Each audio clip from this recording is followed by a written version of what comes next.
एक विद्या और एक अविद्या, एक व्यष्टि और एक समष्टि। संक्षेप में इतना ही जान लें कि अविद्या क्या है और विद्या क्या है। हम कहते हैं बहुत पढ़ गए, एमए कर लिया, पीएचडी कर ली कई विषयों में, तो बहुत पढ़े लिखे हो गए, बहुत विद्यावान हो गए। हमारे यहां लिखा है नास्ति विद्या समम चक्षु, नास्ति सत्यम समम तप, नास्ति राग समम दुखम, नास्ति त्याग समम दुख। राग से बढ़ के दुख कोई नहीं और त्याग से बढ़ के सुख कोई नहीं। विद्या के समान नेत्र कोई नहीं और सत्य से बड़ा तप कोई नहीं। विद्या आपकी नेत्र है, बहुत डिग्रियां ले ली, ढेर लगा लिया और नैन सुनैन नहीं बने, वो विद्या किसी काम की नहीं। भगवती बता रही हिमाचल को अविद्या क्या है। अविद्या के कारण हम ईश्वर और जीव में भेद करते हैं, ये अविद्या है। हर व्यक्ति जानता है ईशावास्यम इदम सर्वम, ये सारा संसार क्या है? ईश्वर अंश, जीव अविनाशी। हम सब किसके अंश हैं? उस भगवान के। लेकिन इस बात को स्वीकार नहीं करते। जब हम सब उसके अंश हैं तो फिर भेद क्यों? जब तक ये भेद रहता है यही अविद्या है, और जब ये भेद मिट जाए यही विद्या है। लेकिन भगवती आगे कहती है भाषा से मनमाया शक्ति संलुप्तम जगत सर्वम चराचरम सापी मते पृथंग माया नास्ति परमार्थता।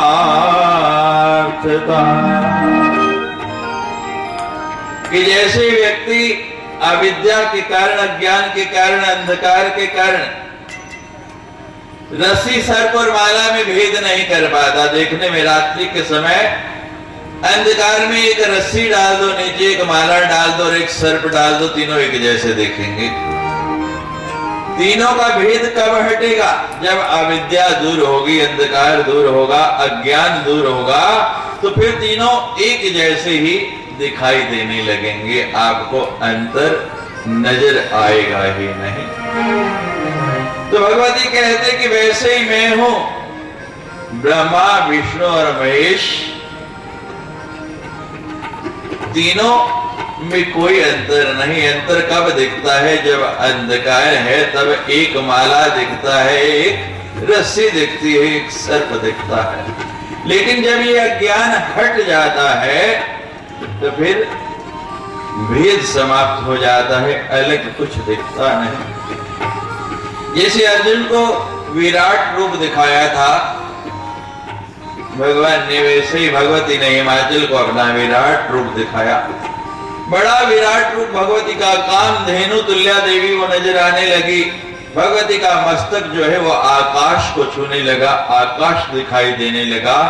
दोनों नेत्रों में हिमाचल दर्शन करते हैं सूर्य और चंद्रमा। देखते हैं भगवती का एक नेत्र सूर्य, एक नेत्र चंद्रमा। हर व्यक्ति के दो नेत्र हैं, एक नेत्र सूर्य, एक नेत्र चंद्रमा।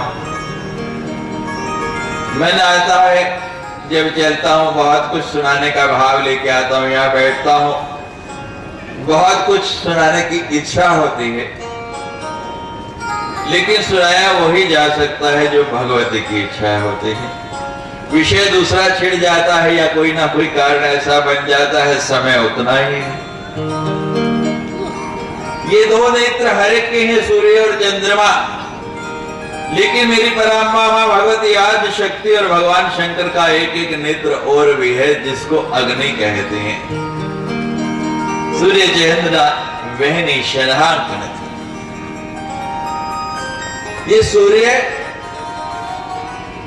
और शशांक शशि ये सबके दो नेत्र हैं, लेकिन वहनी अग्नि तीसरा नेत्र किसका है?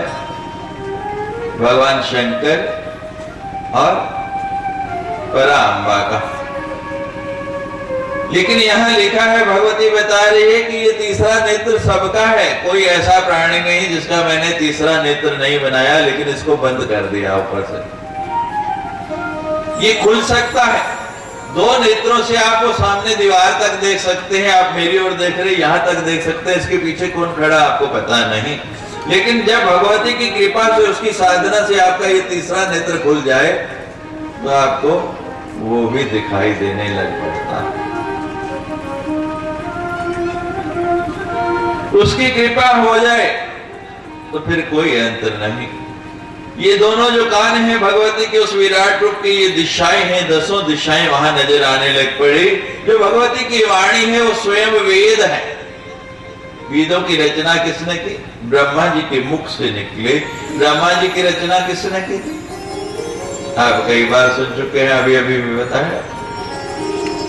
वेद त्रयी, भगवती का एक नाम है वेद त्रयी। तो सारे के सारे वेद भगवती की वाणी है। जितनी वायु है वो भगवती के प्राण है। आपको बताया, जब तक ये आपके अंदर प्रवाहित हो रही है, संचारित हो रही है, तभी तक आप जीव हैं, नहीं तो निर्जीव हो जाते हैं। और भगवती का हृदय क्या है? बड़ा विशाल हृदय है। भगवती के हृदय जैसा अपना हृदय बनाना सीखो। ये पूरे का पूरा विश्व जो है, पूरे का पूरा विश्व जो है भगवती का हृदय है। आप सुनते हैं, रोज हम मंगलाचरण में बोलते हैं, और कल भगवती के अवतार के समय भी बोल रहे थे, सर्व मंगल मांगल्ये। हमारी संस्कृति क्या कहती है? एक के नहीं, एक का हित नहीं कहा है, क्या कहा? सर्व मंगल। आज का समाज तो कहता है मेरा हो जाए, दूसरे का जो मर्जी हो। लेकिन यहां नहीं। अगर हम शक्ति के उपासक हैं तो हमारी ये सोच नहीं होनी चाहिए। अपने आप को अगर आप शक्ति का उपासक मानते हैं और इस मंत्र को जपते हैं, तो पहली बात आपके अंदर क्या आनी चाहिए? जो आप जप रहे, सर्व मंगल मांगल्ये, सबका मंगल हो, किसी का अमंगल नहीं हो। अगर आप किसी का अमंगल चाहते हैं, आपके अंदर ये भाव उठता है, तो समझ लो अभी मैं शक्ति का उपासक नहीं बना। कहना बड़ा सरल है कि मैं शक्ति का उपासक हूं, लेकिन बनना बड़ा कठिन है। सर्व मंगल मांगल्ये शिवे सर्वार्थ साधके। एक के नहीं, स्वार्थ के नहीं, कि मां के उपासक बनो। तो संसार की जो रीति है और तुलसीदास जी के जो शब्द हैं, उस स्वार्थ को मिटा दो।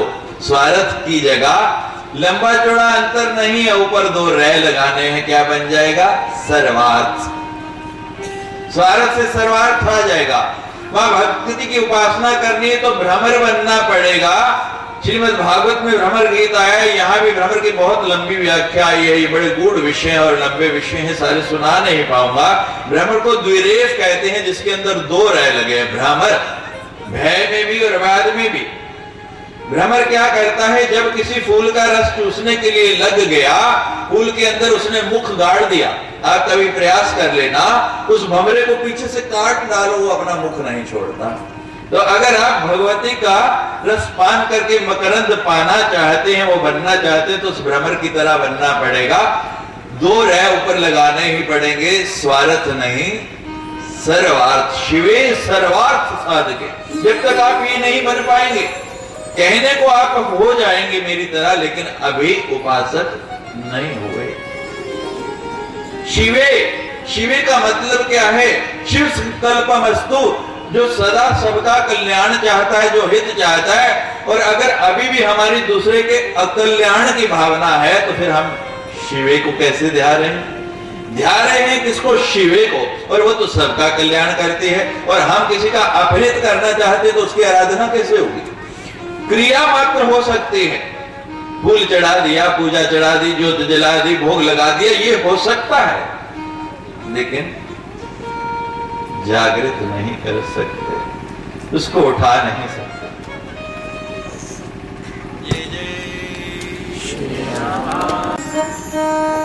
हमारे स्वामी जी बड़ी ही श्रद्धा और लगन से इन विषयों को सुनने के लिए अपनी पढ़ाई छोड़ के आते हैं।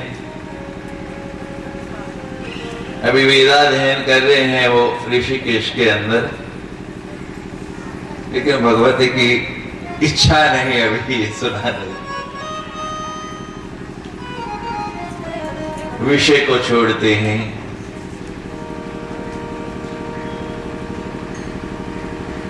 फिर मामा भगवती प्रकट हुई, दोनों का आशीर्वाद दिया,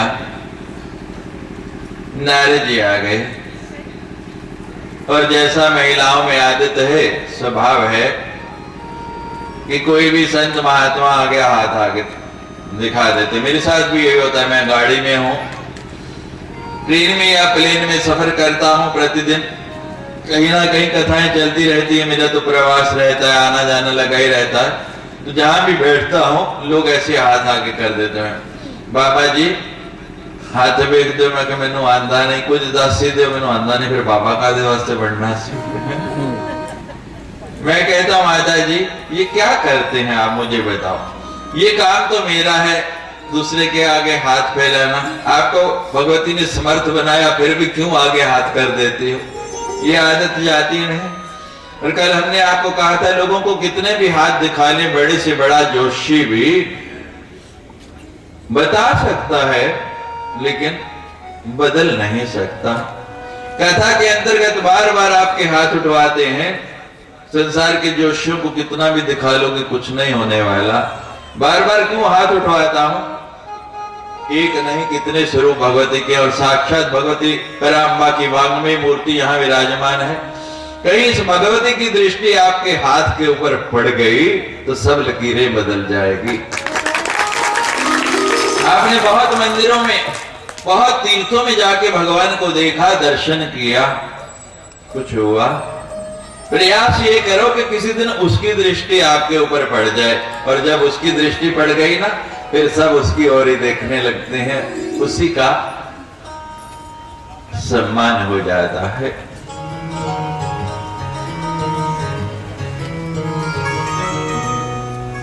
नारद जी कहते हैं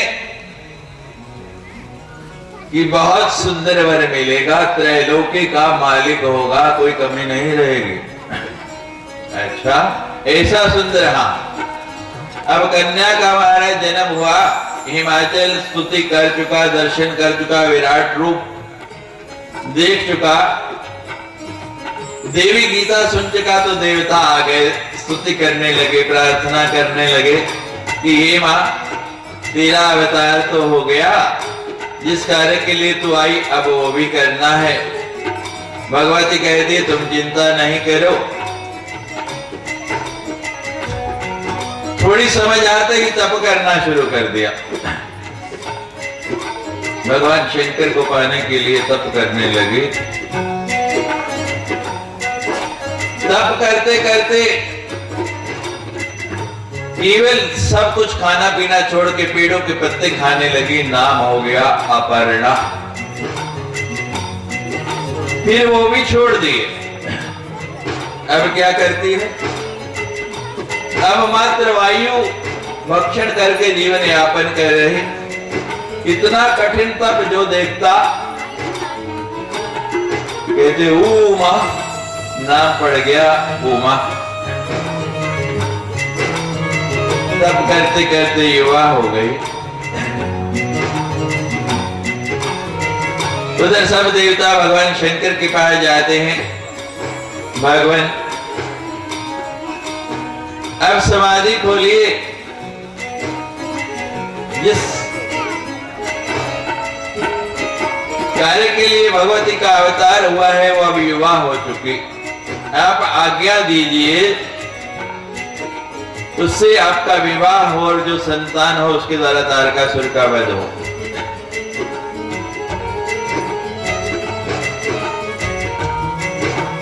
भगवान कहते मैंने एक बार कह दिया कि मैं विवाह नहीं करूंगा।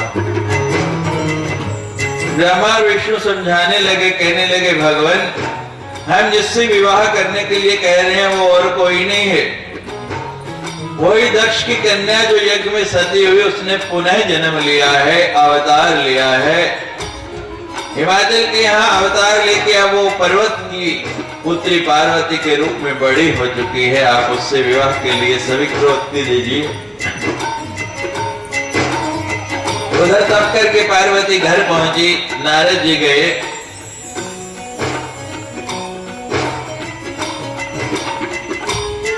फिर विवाह की बात चली। नारद जी आपने बताया था बड़ा सुंदर वर है, इसके लिए बताइए कौन सा है। नारद जी कहते हैं बहुत सुंदर वर है, लेकिन मैं जरा लड़के वालों से बात कर लूं, उसके बाद फिर आपसे बात करूंगा। तो नारद जी भी पहुंच गए वहां देवताओं के साथ। भगवान शंकर से देवता कह रहे हैं कि आप अपनी स्वीकृति दें और हमारा कार्य हो।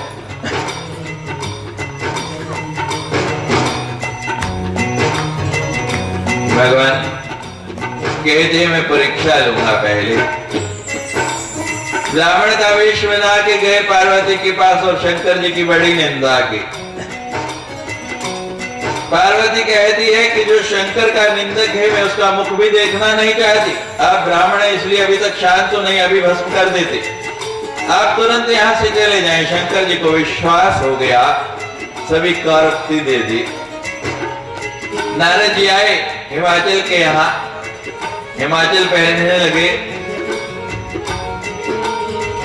कुल कैसा है यहाँ लिखा है, पिता वरे कुलम। पिता क्या चाहता है, कुल अच्छा होना चाहिए। लेकिन हिमाचल पत्नी मैना कहती है पहले मुझे बात करने दो ना। माता वरे वित्तम, कहती पैसा कितना है, माल कितना है, जिससे विवाह कर रहे हो ये बताओ। माँ चाहती है बहुत पैसे वाला हो।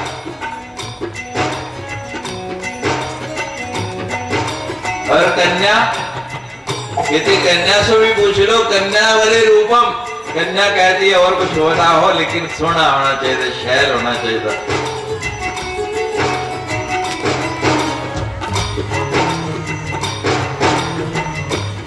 बता दिया सर्वगुण संपन्न। संक्षिप्त में एक ही बात, विवाह निश्चित हो गया, बारात की तैयारी हो गई। अब शंकर जी की बारात चलनी है। महाराज कहते कितनी बारात, नारद जी पूछ के आए हो।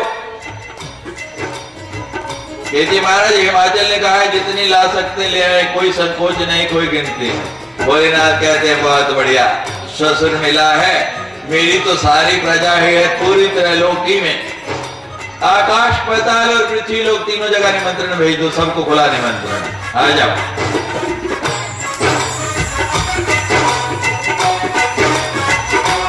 हमारे देव मंदिर वालों ने लगता है निमंत्रण भेजने में संकोच किया।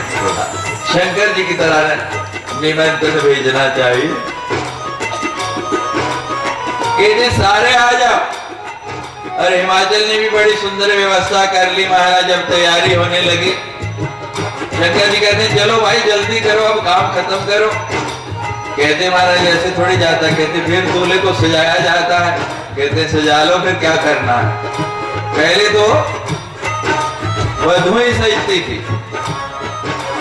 औरतें ही ब्यूटी पार्लर जाती थी। अब तो जगह जगह पुरुषों के लिए ब्यूटी पार्लर हो गए।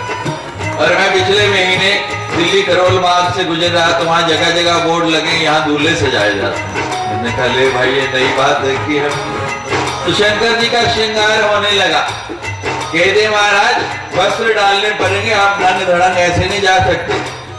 कहते भाई मैं वस्त्र कुछ नहीं पहनता, मैं तो ऐसे ही जाऊंगा। कहे नहीं महाराज वहां पार्वती अकेली नहीं और भी बहुत लोग होंगे, तो कुछ तो ध्यान रखना पड़ता। ठीक है भाई। लाके मृग चरम बांध दी गई। कहते आप कहते महाराज थोड़ा कोई पाउडर शोडर लगाना चाहिए, लिपस्टिक विपस्टिक लगानी चाहिए। कहते भाई हमने कभी नहीं लगाया। कहते नहीं महाराज थोड़ा तो सुंदर, भगवान कहते मैं तो कर्पूर गौरव हूँ। कहते नहीं ऐसे नहीं चलेगा। कहते भगवान ठीक है, फिर लोग तो थोड़ा लगाते हैं, चिता के भस्म उठाई और सारे की सारी डाल ली। कहते हैं लो लग गया।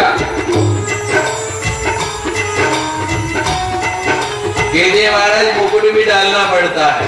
भगवान ने कहा ठीक है भाई, अपना जटाएं पकड़ी, लपेट के मुकुट बना लिया।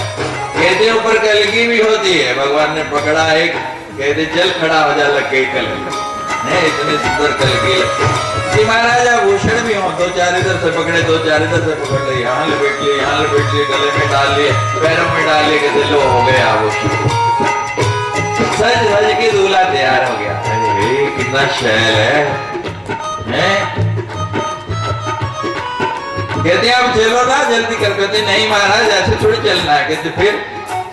कहते महाराज या रथ पे जाते हैं या घोड़े पे। कहते वो लोगों की बारात जाती, मैं नहीं जाऊंगा। देखो मैंने नंदी ने मेरा साथ कभी नहीं छोड़ा और मैं नंदी का नहीं। आपको बताया था धर्मो रक्षति रक्षते, भगवान धर्म का साथ नहीं छोड़ते, और धर्म जो धर्म की रक्षा करते हैं, धर्म के मार्ग पर चलते हैं, धर्म उनकी भी रक्षा करता है। नंदी साक्षात धर्म का प्रतीक है। शंकर जी के मंदिर में आप जाते हैं तो सबसे पहले बाहर किसको बिठाया है? नंदी को। दर्शन किए कभी आपने? बोलो किए? ध्यान से देखा नंदी को? एक पैर सामने है, तीन पैर मुड़े हुए हैं, तीन छिपे हुए। और कहीं भी चले जाए किसी मंदिर में, नंदी का यही स्वरूप है। तीन पैर क्यों छिपा दिए गए? सतयुग त्रेता और द्वापर के साथ धर्म का एक एक चरण क्षीण हो गया। कलयुग में एक चरण बचा है, इसलिए एक ही चरण दिखाया जाता है। नंदी को कहा खड़ा हो जा, और भगवान छलांग मार के वैसे ही नंदी के ऊपर बैठ गए, जैसे हनुमान जी कभी ऊपर कभी नीचे है। और महाराज मैं सत्य बात आपको बता रहा, रात को जब मैं सोया ना तो 4 बार घबरा के उठा, मुझे लगा मेरे ऊपर भी कूद रहे हैं।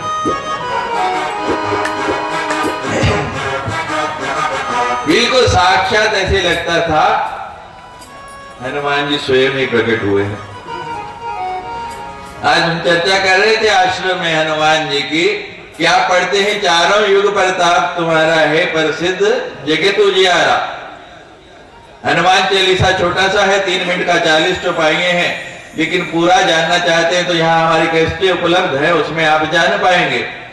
मतलब क्या है? चारों युग। सतयुग में हनुमान जी हुए, किसके साथ हुए? शक्ति के साथ। शक्ति के साथ हनुमान जी हैं या नहीं? बोलो। त्रेता में राम जी के साथ सब जानते हैं। द्वापर में अर्जुन की जो ध्वजा है उसके ऊपर हनुमान जी विराजमान हैं, द्वापर में भी हनुमान जी रहे। और कलयुग में लिखा है यत्र यत्र रघुनाथ कीर्तन तत्र तत्र कृतमस्तकांजलि बाष्पवारि परिपूर्ण नेत्रां मारुति राक्षसांतकम। लोग कहते हैं हमसे, हम विदेश जाते हैं, पूछते हैं स्वामी जी हमने सुना है कि भगवान कृष्ण की 16,000 रानियां थी। हमने कहा बिल्कुल ठीक सुना। और ये भी सुना है कि जब रास होती थी तो भगवान 16,000 रूप बना के सबके साथ नृत्य करते थे। हमने कहा बिल्कुल ठीक सुना है। कहते स्वामी जी ये आपके धर्म में क्या लिखा है? ऐसा हो सकता है कि एक व्यक्ति और 16,000 बन जाए, 16,000 के साथ हो? मैं कहा आपने कुछ सुना ही नहीं अभी। हमारे यहाँ तो लिखा है कि जहां जहां कथा होती है वहां वहां हनुमान जी आते हैं। और भारत और विदेशों में मिलाओ तो प्रतिदिन एक नहीं करोड़ों कथाएं होती हैं अलग अलग जगह, और सब जगह हनुमान जी होते। और कथा सुनना है तो किससे? हनुमान जी से सीखो कैसे सुनना है। सबसे पहले कथा में आते हैं और सब चले जाते हैं, तब उठ के बाद में जाते हैं। और कथा सुनते कैसे हैं? वितमस्तकांजलि बाष्पवारि परिपूर्ण नेत्रा, ऐसे हाथों की अंजलि बना जाते हैं और उस अंजलि के ऊपर ऐसे अपना मस्तक रखते हैं। क्यों रखते हैं? कथा में भाव आ जाता है। कभी कोई सुंदर प्रसंग आता है तो प्रसन्नता के आंसू निकलने लगते हैं, कभी कोई विषाद का प्रसंग आता है तो दुख के आंसू निकलते हैं, क्योंकि कथा में लय हो जाते हैं। जब तक आप लय नहीं होंगे किसी चीज के अंदर, मैं अक्सर उदाहरण दिया करता हूं, एक गिलास दूध का ले लो और 1 चम्मच चीनी डाल दो। एक गिलास दूध का लेके उसके अंदर 1 चम्मच चीनी डाल दो। अब अमित चंद जी मुझे बताओ दूध मीठा होगा या फीका? बोलिए। है 1 चम्मच से, चलो 2 चम्मच डाल देते, मीठा हो जाएगा। आप कहो तो मैं प्रयोग करके बताऊं। अभी मंगाते हैं एक गिलास दूध 2 चम्मच चीनी डालेंगे लेकिन मीठा नहीं होगा। क्या करना पड़ेगा? चम्मच लेके हिलाना पड़ेगा, एक का अस्तित्व मिटाना पड़ेगा। जब तक चीनी को उसमें लय नहीं करेंगे, घोल नहीं देंगे, तब तक दूध मीठा नहीं होगा। तो यही यहां है, जब तक हम उसमें लय नहीं हो जाएंगे, उसको अपने अंदर घोल नहीं देंगे, तब तक मिठास। बूटी पी लो माँ के नाम वाली, घोल घोल के। बूटी पी लो माँ के नाम वाली, घोल घोल के। बूटी पी लो माँ के नाम वाली, घोल घोल के। बूटी पी लो माँ के नाम वाली, घोल घोल के। बूटी पी लो माँ के नाम वाली, घोल घोल के। बूटी पी लो माँ के नाम वाली, घोल घोल के। बूटी पी लो, बूटी पी लो माँ के नाम वाली, घोल घोल के। बूटी पी लो माँ के नाम वाली, घोल घोल के। बूटी पी लो माँ के नाम वाली, घोल घोल के। बूटी पी लो माँ के नाम वाली, घोल घोल के। घोल घोल के मीठा बोल बोल के, घोल घोल के मीठा बोल बोल के। घोल घोल के, देखो आपको बताया है, जब तक घोलेंगे नहीं मिठास आएगी नहीं। अगर पूरा आनंद लेना चाहते हैं, पूरा स्वाद लेना चाहते हैं, तो थोड़ा घोल लो। आधे का कोई फायदा नहीं, पूरा आनंद लो। जिसको डायबिटीज है ना, शुगर है, वो मत घोलना, बाकी के सारे बूटी पी लो, बूटी पी लो माँ के नाम वाली, घोल घोल के। बूटी पी लो माँ के नाम वाली, घोल घोल के। घोल घोल के मीठा बोल बोल के। बोल बोल के मीठा बोल बोल के। बूटी पी लो, बूटी पी लो माँ के नाम वाली, घोल घोल के। बूटी पी लो माँ के नाम वाली, घोल घोल के। बड़ी पुरानी एक कहानी है, आप सबने सुनी होगी, लेकिन मुझे याद आ गई, फिर भी सुना देता हूँ। सरदार जी मारोगे तो नहीं? एक सरदार जी थे हमारे, दिलीप सिंह जी की तरह, और शाम को महाराज कहते आज बड़ी मेहनत करनी पड़ी, माँ का अवतार किया, बाहें थक गई तबला बजा बजा के। स्वामी जी ने आज तो पूरा जोर लगवा दिया। कहने लगे भाई कड़े वाला गिलास दूध दाते। तो दुकानदार ने दूध दिया, महाराज बड़े प्रेम से गटा पी गए, और मुझको बताओ दे के कहने लगा। वो दुकानदार कहता भाई दूध पी गए, आपको इतनी जल्दी थी, मैंने अभी चीनी डाली नहीं, चीनी डालनी रह गई, चीनी डाल नहीं सका। कहते कोई गाल नहीं, छोड़ दे दे, ऊपर पक्का मार लेंगे। तो उन्होंने चीनी दे दी, महाराज लेके अंदर मुख में डाली, और जैसे ही मुंह में डाली सीधे जमीन पर गिर पड़े और ऐसे लिटने लगे। वो दुकानदार तो घबरा गया, कैसा लगता दूध में कुछ गड़बड़ हो गई, कोई खराबी आ गई। फटाफट कढ़ाई लेके उल्टाई कि कहीं सैंपल भरने वाले आ जाए और मुसीबत आ गए। इतने में सरदार जी महाराज फिट हो गया, खड़े हुए कहते मजा आ गया। कहते सरदार जी ठीक ठाक हो ना? कहते बिल्कुल ठीक। अभी तो आप ऐसे लेट रहे थे, क्या कह रहे थे? सरदार जी कहने लगे भाई पहले दूध पिया, बाद में चीनी दी, तो घोलनी तो थी ना, मिलानी तो थी, तो आपने 7 दिन से नहीं मिलाई, अब मौका है, जरा जोर से टूटी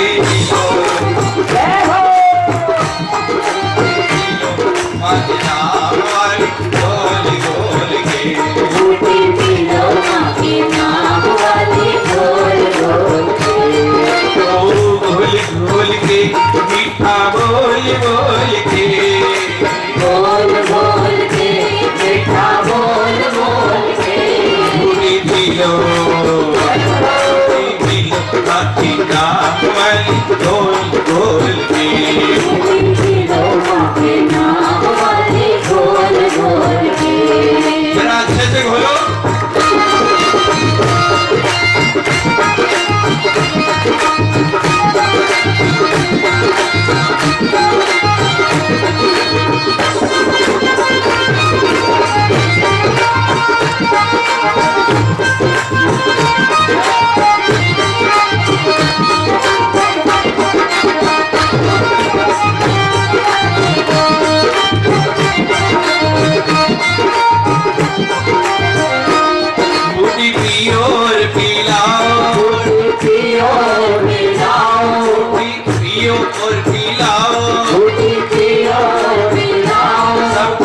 सत्संग में बुलाओ, सबको सत्संग में बुलाओ, बूटी पियो और पिलाओ, सबको सत्संग में बुलाओ। कैसे बुलाना है बताएं? हाथ जोड़ जोड़ के बूटी पियो, नाम वाली बोल बोल के, बूटी पियो, बूटी पियो, काकी नाम वाले ढोल ढोल के, बूटी पिलो के नाम वाली बोल बोल के, ढोल ढोल के मीठा बोल बोल के, बोल बोल के मीठा बोल बोल के, बूटी पिलो, पिलो काकी नाम वाले ढोल ढोल के। बूटी पिलो के नाम वाली बोल बोल के।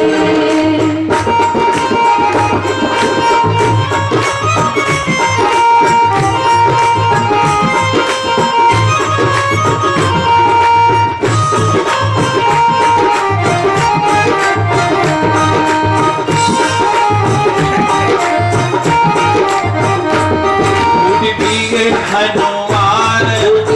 गए हनुमान, कल आपने दर्शन किया, देखा हनुमान जी को कितने केले खा गए और कैसे मस्त मगन, वैसी मस्ती आ जाए। बड़ी सुंदर माला दी जानकी ने हनुमान जी को गले में डालने के लिए, और हनुमान जी तोड़ तोड़ के फेंकने लगे मोती को, इतना कीमती मोती। विभीषण जी आ गए और सभासद खड़े, कहते मंदिर का मंदिर ही रहा ना, मोतियों को तोड़ के फेंक रहा है इतने कीमतियों को। हनुमान जी कहते हैं ये कोई कीमती मोती है, ये तो बेकार है, आपको पता ही नहीं कीमती मोती क्या होता है। आप ही बताओ हनुमान जी क्या होता है? कि कीमती मोती वो होता है जिसमें मेरे प्रभु का नाम होता है। इन मोतियों में मैं यही देख रहा हूं, अगर इनमें नाम है तो ये कीमती, नहीं तो बेकार है।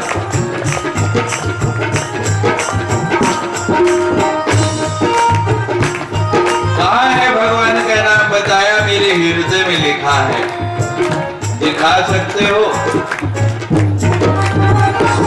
और दिखा दिया।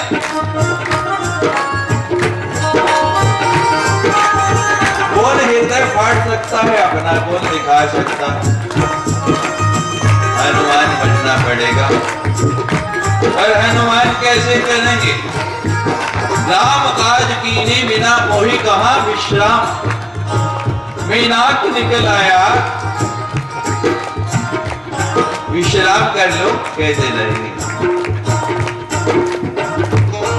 जब ऐसा भाव आ जाएगा, बूटी पी गए हनुमान, जिनके हृदय बसते राम, बूटी पी गए हनुमान, जिनके हृदय बसते राम, उसने लंका जाए जलाई, पूरी लंका जला दी, एक घर बचा, किसका? विभीषण का। उसने लंका जाए जलाई, खिड़की खोल खोल के,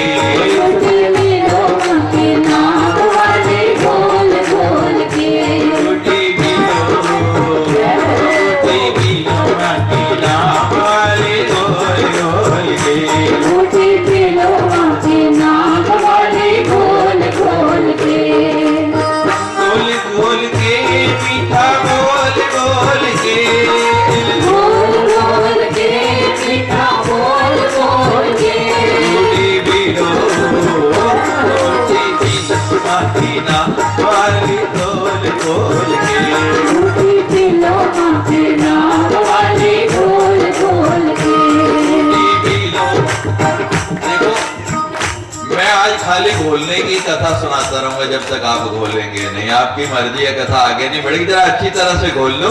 बूटी पी लो, बूटी पी लो, माँ की नाम वाली घोल घोल के, बिलोआ के नाम वाली घोल घोल के, रोटी बिलोआ के नाम वाली घोल घोल के, बिलोआ के नाम वाली घोल घोल के, बिलोआ के नाम वाली घोल घोल के, बिलोआ के नाम वाली घोल घोल के, बिलोआ के नाम वाली घोल घोल के, टूटी बिलोआ के नाम वाली घोल घोल के,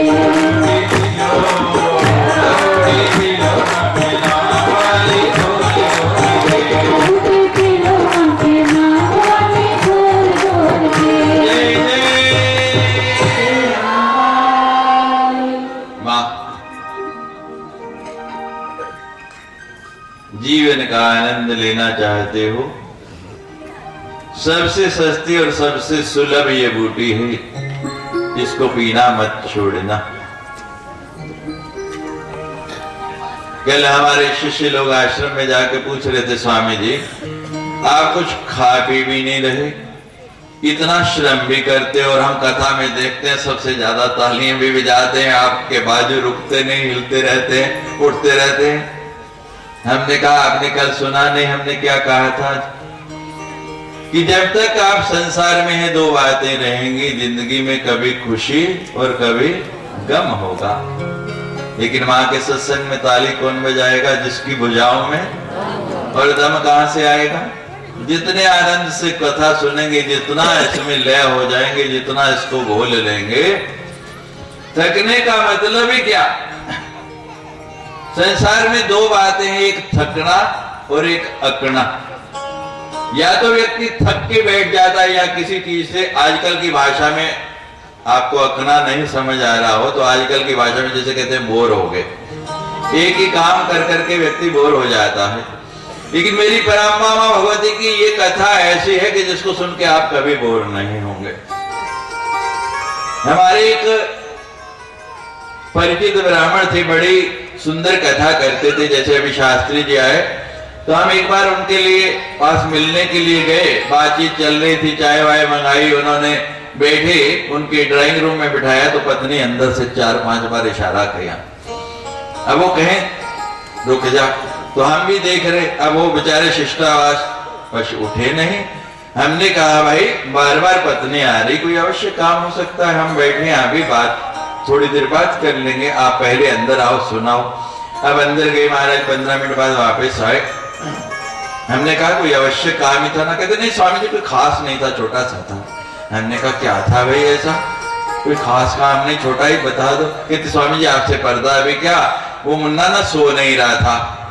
हमने कहा फिर आप क्या करने गए? तो कहते पत्नी कहती थोड़ी सी कथा सुना दो ना, आपकी कथा सुनते ही नींद आने लगती है। मैंने कहा हमारी कथा में कोई नहीं सोता, वहां नींद नहीं आती, यहाँ तो जिसको आती होती वो भी भाग जाती है।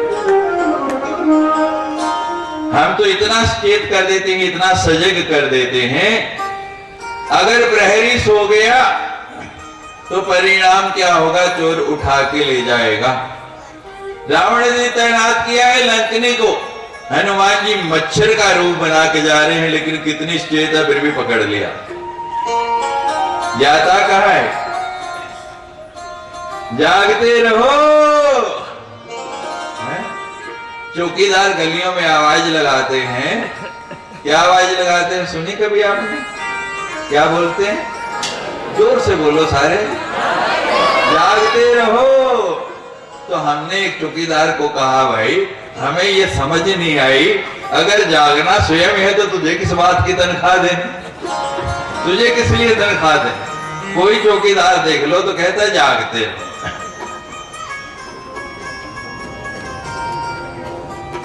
सजग रहो,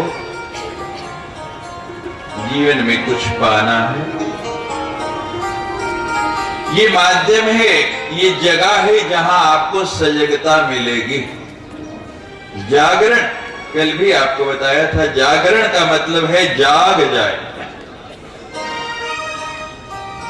मात्र रात्रि को जाग ले वो नहीं, भीतर का जागरण हो जाए। और ये जागरण कौन करेगा? हमारे भीतर का कोई सदगुरु मिल जाएगा तो अंदर का जागरण हो जाएगा। आपने सुई देखी?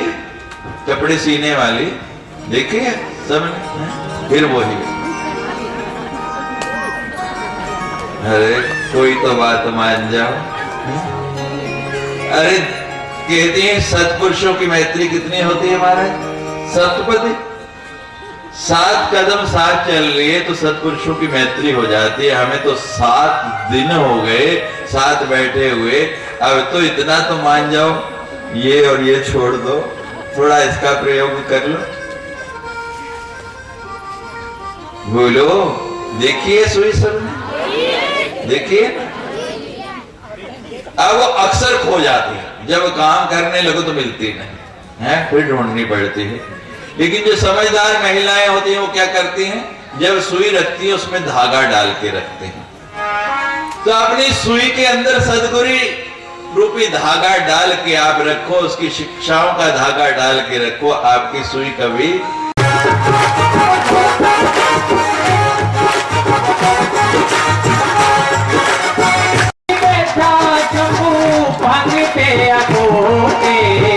हरी परी जिंदा जय बराती अनोटे। जय शिवा जय शिवा जय शिवा। शिव जी गोरा रूपिया मैंने आए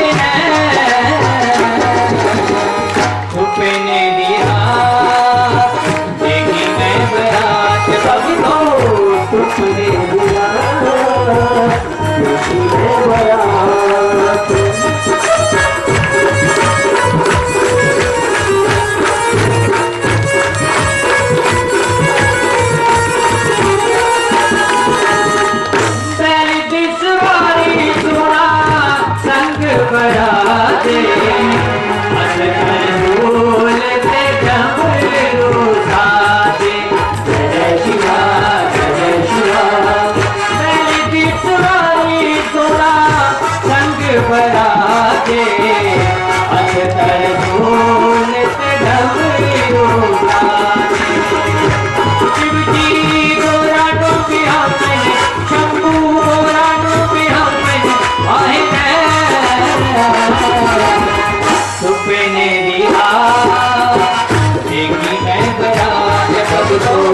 सुपने दिला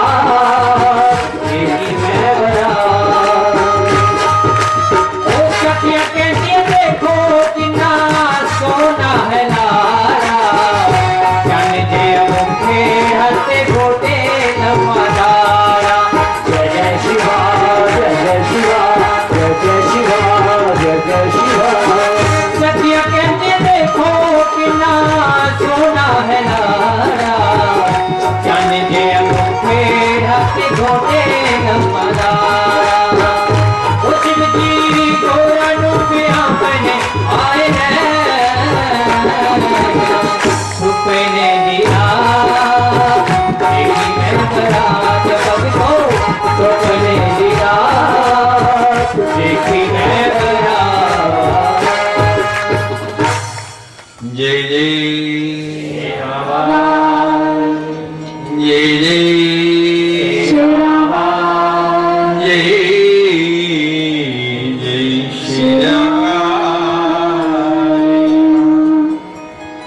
जय भगवान की बारात भगवान नंदी के ऊपर वृषभ के ऊपर सवार है और निकट आ गई हिमाचल के घर के।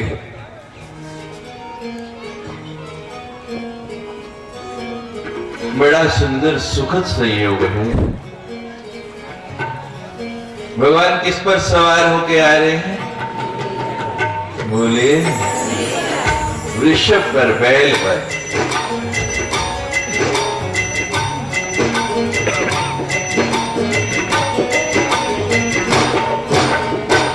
कल मैं बता रहा था आपको माता के रूप। हमारे यहाँ गाय को माँ का स्वरूप बनाया गया और दोनों अवतारों में आपने सुना कि पृथ्वी किसका रूप बना के गई? गाय का भगवान के पास। 33 करोड़ देवी देवताओं का वास हम गाय के अंदर मानते हैं।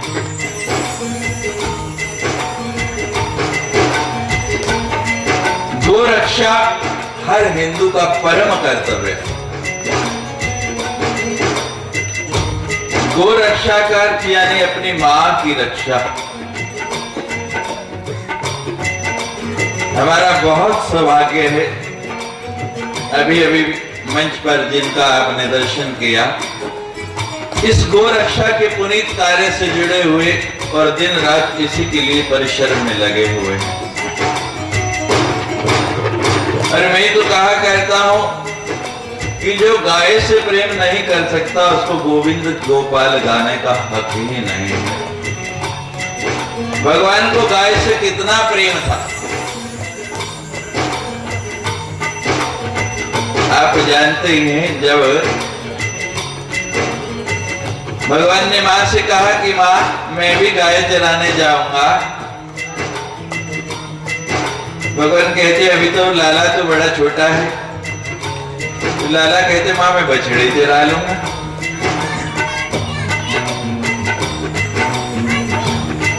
मां कहती अच्छा लाला तेरी जिद है जा, लेकिन पैरों में जूते तो डाल ले, पर प्राण डाल ले। लाला कहते हैं मां बछड़ों को भी डाल दे, गायों को भी डाल दे, मैं भी डाल दूंगा। कितना प्रेम। और भगवान जब रूठ जाते थे, कल आपने भजन सुना, रुसया न कर्म है। जब लाला रूठ जाते, किसी तरह भी मानते नहीं, सब प्रयास विफल हो जाते, तो सूरदास जी के बड़े सुंदर पद हैं, सूर्य जी के पदों में पढ़े तो सूर्य श्याम तोहे गोधन की सौ। जब यशोदा ने कहना कि लाला तुम्हें गोधन की सुगंध है, तो वो झट मान जाते थे, इतना प्रेम था गायों के साथ। हम सब उनके साथ संकल्प करें, उनको आश्वासन दें कि आज जितने लोग हम यहाँ बैठे हैं, ये भी मां के प्रति हमारी इस नवरात्रि में कथा सुनने का फल है। फलश्रुति होगी कि हम उनको विश्वास दिलाएं कि आप अकेले नहीं, इस गो रक्षा के पुनीत कार्य में जितने भी लोग यहाँ बैठे हैं, हम सब आपके साथ हैं और सब मिलकर इस कार्य को आगे बढ़ाएंगे, गोवंश की रक्षा करेंगे।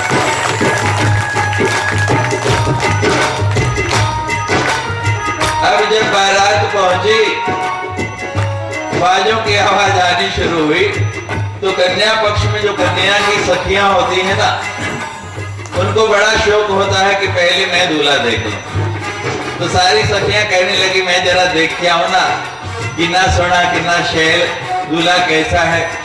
तो महाराज एक कन्या गई ऊपर छत के ऊपर के दूल्हा देख के आऊं, गई तो वापस नहीं आई, दूसरी गई, तीसरी गई, चौथी गई, सारी की सारी सहेलियां गई, कोई वापस नहीं। माँ ये सारी सखियां कहाँ गई? कहती माँ ऊपर गई थी, वापस नहीं आ रही। माँ कहती अच्छा मैं देख के आती हूँ, क्या बात है, दूल्हा भी देखाऊंगी और उनकी भी खबर ले आऊंगी। लगता है दूल्हा इतना सुंदर है कि ट्रक को सही नहीं आ रही, कोई नीचे ही नहीं आती। अब माँ ऊपर गई तो महाराज माँ भी नीचे नहीं आई। थोड़ी देर बाद हिमाचल अंदर आए,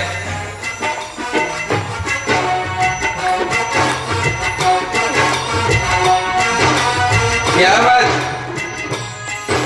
सारे के सारे कहा, ये शादी वाले घर में इतना सन्नाटा, सब कहां चले गए? चुपचाप। पार्वती कहते ऊपर जा रहे हैं, जो जाता आता नहीं, जो ऊपर जाता है आता है। तो बोलो आता है, ऊपर गई। हिमाचल कहते मैं देख के आता हूं, ऊपर देखा तो जाके महाराज ढेर लगा पड़ा, एक के ऊपर एक के ऊपर एक, सब बेहोश। क्या हो गया भाई? जल छिड़का, वैद्य डॉक्टर बुलाए, सबको होश में लाए। मैना होश में आई, क्या बात है, क्या हुआ? कहती कुछ नहीं, पहले उसे बुलाओ जरा, वो बीणा वाले को, उसे घर जलाने को मेरा ही मिला था और कोई घर नहीं मिला, उसी से बात करूं। और कुछ हुआ भी ना, पहले नारद को बुलाओ।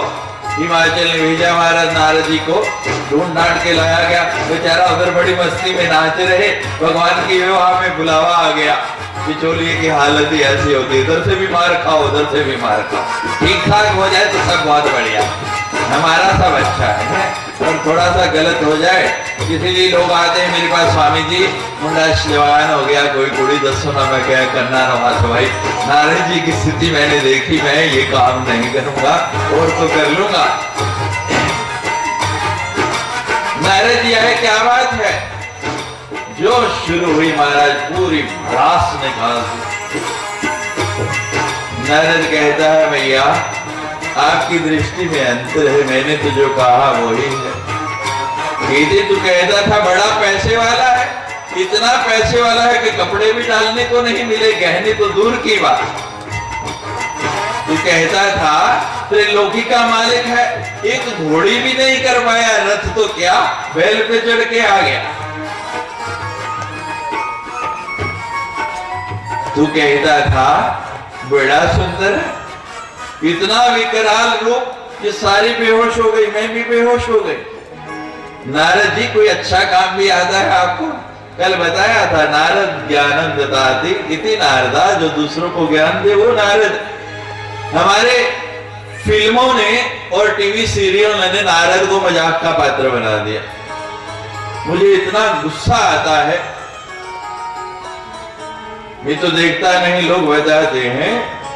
एक तो पहले कार्टून बना के उनकी शक्ल पेश करते हैं। नारद का कोई कार्य ले लो, वो सदा समाज के और देवताओं के हित के लिए हुआ। कोई मुझे एक भी ऐसा आप उदाहरण बता दो पूरे पुराणों में कि जिसमें उन्होंने दूसरे का हित नहीं किया। और हम अपने इतने पूज्य पात्र को क्या चरित्र बनाकर पेश करते हैं और लोग देख देख के हंसते हैं, खिलखिलाते हैं, मुझे बड़ी लज्जा आती है। नारद जैसा पात्र नहीं होता, और नारद जैसा ज्ञानी की भविष्य में कहां क्या घटने वाला है हर बात की जानकारी उनको पहले से होती थी, पर झट पहुंच जाना। इतने संत शिरोमणि जिसे पात्र को हम फूहड़ बना के पेश कर देते हैं, मुझे लज्जा आती है अपनी संस्कृति को हम कैसे भ्रष्ट देखते हैं। अभी अभी मेरे पास एक छोटी सी स्लिप आई है, समय अभाव में मैं ज्यादा नहीं दे सकता। गंगा, सिकंदर ने भारत से गंगा जल मंगवाता था। गंगा के जल को जल कहना भी मैं तो पाप कहता हूं, वो गंगा जल नहीं है, वो उसको अमृत है, साक्षात अमृत है। आपको सुनाया था, विष्णुपदी है। बलि के प्रसंग में आपको बता, गंगा में प्रदूषण बहुत हो रहा है, आप सभी लोग जानते हैं। और हर व्यक्ति कितना गंदा कर रहा है, ये ना सरकार की जिम्मेवारी है और ना किसी और संस्था की। हर व्यक्ति को इसमें सहयोग देना पड़ेगा। अंग्रेजी की एक कहावत है, चैरिटी बिगिंस एट होम। दूसरे को हम तब अच्छा करें, पहले हम अच्छा करें। हमें ये प्रयास करना है, हम गंगा में गंदगी नहीं डालेंगे। और संतों में भी इस दिशा में प्रयास जारी है। संतों ने निर्णय लिया है कि गंगा में जो हम संतों के अंत्येष्टि करते हैं, उसके लिए भी उस नियम में बदलाव करने का प्रस्ताव चल रहा है। गंगा जी में हम जितना कचरा होता है, जितनी पूजा सामग्री होती है, उसको फेंकते हैं, उससे भी प्रदूषण होता है, उसको भी हम बंद करें। पिछले वर्ष मैं विदेश में था और बहुत बड़े बड़े लोग उस सभा में थे, मुझे भी उस सभा में जाने का सौभाग्य हुआ और बहुत कुछ बोला लोगों ने, मैं उसकी चर्चा नहीं करूंगा। लक्ष्मीकांत मित्तल का नाम आप जानते होंगे, विश्व के धनाढ्य व्यक्तियों में से एक थे। उन्होंने कुछ शब्द ऐसे कहे कि मुझे बड़े आपत्तिजनक लगे। मैंने कहा आप बहुत बड़े लोग हैं, मैं आपके बीच में ज्यादा नहीं बोल सकता, लेकिन मैं मात्र आपको लक्ष्मीकांत जी एक बात कहना चाहता हूं। आपका नाम तो लक्ष्मीकांत है, हमारे यहाँ लक्ष्मीकांत का मतलब होता है लक्ष्मी का पति। वो तो आप बन गए हैं, लेकिन मुझे ये बताइए कि एक बहुत सुंदर हीरा है, बेशकीमती हीरा, जिसकी कीमत करोड़ों में है। अगर वो हीरा नाली में गिर जाए तो उसकी कीमत कम हो जाए। अगर वो हीरा नाली में गिर गया तो उसकी कीमत हो जाएगी। बता ही देते हैं, संदर्भ आ गया। तो उन्होंने कहा कि गंगा जल जो है अब वो पीने लायक नहीं रह गया और उसका पूजा के कार्यों में प्रयोग नहीं होना चाहिए। तो हमने कहा मुझे ये उत्तर दीजिए, अगर करोड़ों रुपए का हीरा नाली में गिरा है तो वो हीरा नहीं कहलाएगा, आप उसको पत्थर कहेंगे या उसकी कीमत कम हो जाएगी। तो बजाय इसके हम कहें कि हीरा गंदगी में गिर गया, हमें उसको हीरे को साफ करना है, उसका महत्व कम नहीं करना। और जब हर हिंदू ये संकल्प ले लेगा कि गंगा कोई नदी नहीं, गंगा कोई बहने वाला जल नहीं, गंगा वो अमृत है जो देवलोक से हम सब इस मृत्यु लोक के प्राणियों के उद्धार के लिए भगवान ने कृपा की। बलि तो बहाना बने, भगवान का नख लगा विष्णुपदी से बन के, और शंकर जी ने उसका महत्व और बढ़ाया। कहां धारण किया? जिस जल को भगवान शंकर भी अपने सिर के ऊपर धारण करते हैं वो कितना पवित्र होगा, कितना सुंदर होगा। तो जो अपने आप को हिंदू कहलाना चाहता है उसको गंदा करेगा नहीं। गंगा को गंगा ही रहने दो, अमृत ही रहने दो, और कोई नाम देने की जरूरत नहीं। बस मैं इतनी ही बात कहूंगा। तो महाराज नारद जी आए, कहते मां मैंने जो कहा वो ही है, वो त्रिलोकी के मालिक हैं, उनसे सुंदर कोई नहीं। कर पूर्वोरम करना अवतारम संसार सारम भुजगिंद्रहारम सदा वसंतम हृदयारविंदे भवम भवानी सहितम नमामि। ये मां उनको भवानी के सहित कर दो। आपने ही पहचान लिया, आपकी जो कन्या है वही साक्षात भवानी आई है, जो सती होके आई। और ये बोलते बोलते नारद जी ने प्रार्थना की कि हे प्रभु, अब आप अपने सौम्य रूप में आए, सुंदर रूप में आए, मैना आपके उस रूप का दर्शन करे।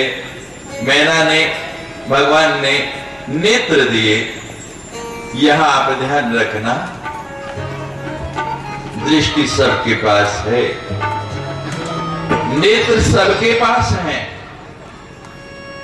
सूर्यदास तो बहुत कम लोग हैं, लेकिन नेत्र होते हुए, दृष्टि देखते हुए भी हम देख नहीं पाते, क्योंकि हमारे नेत्रों में वो ज्योति नहीं, वो ज्ञान नहीं जिससे हम पहचान पाए।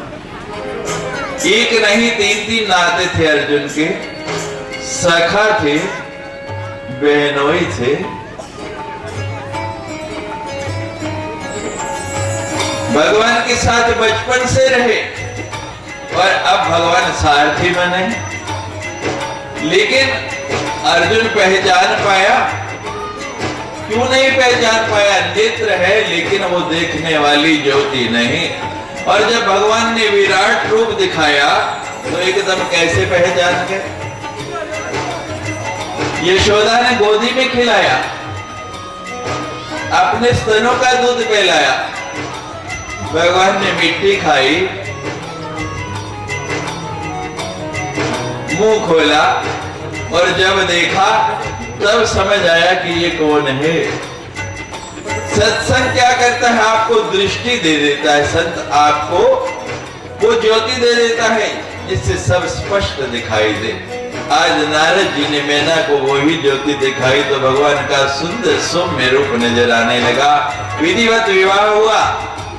विवाह से बाद बड़े पुत्र तारका सुख को मारने के लिए जन्म लेते हैं। नाम रखा गया स्कंद। देवताओं की सेना के सेनापति है, इसलिए सेनानी भी कहा जाता है। 6 कृतिकाओं का दूध पिया, 6 मुख है, षणमुख है।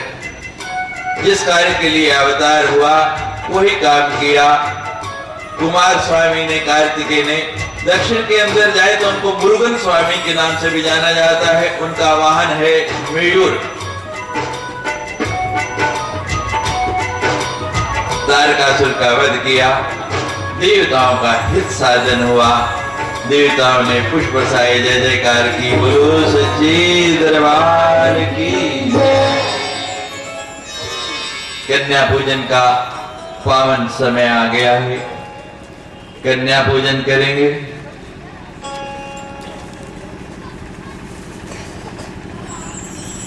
बड़ी प्रेम और लगन के साथ।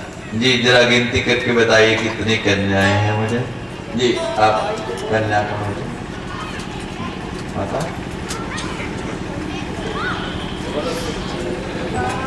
बोलो सच्चे दरबार की। कंजका नाल झूला झूले मां मैं बलिहारी जावा कंजका नाल झूला झूले मां मैं बलिहारी जावा कंजका नाल झूला झूले मां मैं बलिहारी जावा कंजका नाल झूला झूले मां मैं बलिहारी जावा कंजका नाल झूला झूले मां मैं बलिहारी जावा जो बलिहारी जाना चाहता है आपको बताया था कन्या के रूप में ही मां है कंजका नाल झूला झूले मां मैं बलिहारी जावा कंजका नाल झूला झूले मां मैं बलिहारी जावा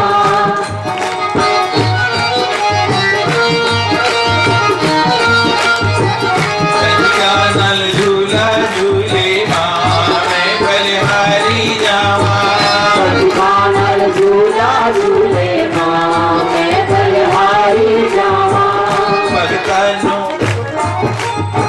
भगतानो आवी ठंडी छां मैं बलिहारी जावा भगतानो आवे ठंडी छां मैं बलिहारी जावा कंजका नाल झूला झूले मां मैं बलिहारी जावा कंजका नाल झूला झूले मां मैं बलिहारी जावा देखिए हमारा सौभाग्य है आज जम्मू के प्रसिद्ध ऋतुज हमारे बीच हैं तो हम उनसे ही प्रार्थना करेंगे एक लोटे के अंदर जल लाइए और सबके प्रतीक बन के सबके प्रतिनिधि बन के वो पहले कन्याओं को चरण प्रक्षालन कराएंगे चरण धोएंगे फिर तिलक करेंगे उसके बाद पंडित जी एक आरती भी बना लेना उनकी आरती उतारेंगे और फिर उनके लिए जो हम कन्या को देने के लिए हम क्या दे सकते हैं उनसे लेना है प्रसाद लाए हैं उसमें लेखा परिवार करण नगर ने ये 1100 रुपए की राशि सहयोग पूर्वक भेजी है ये भी इन कन्याओं में बांट दी जाएगी तो विधिवत आचार्य आपसे आप सबके प्रतिनिधि बन के आज मिलेंगे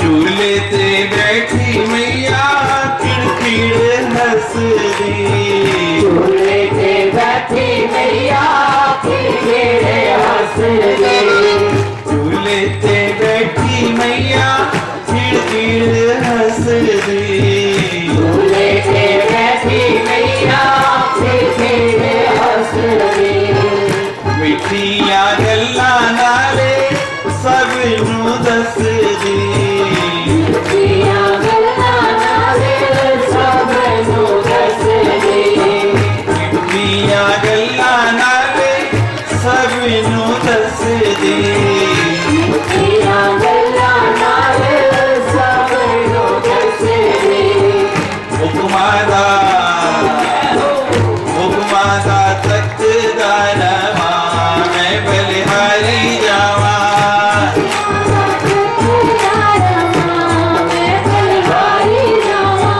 कंजका नल झूला झूले मां मैं बलिहारी जावा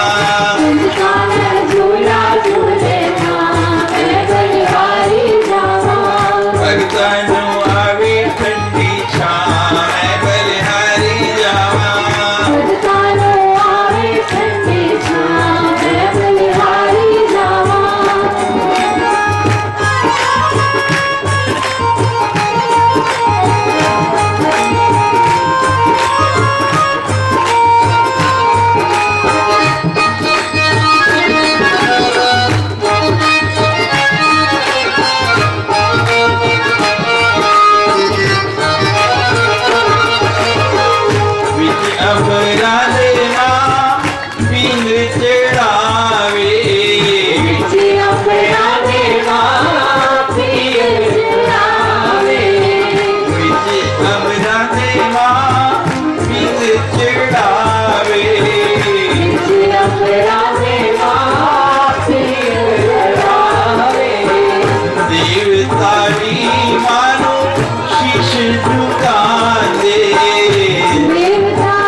कंजकां दे कदमां च सजदे करा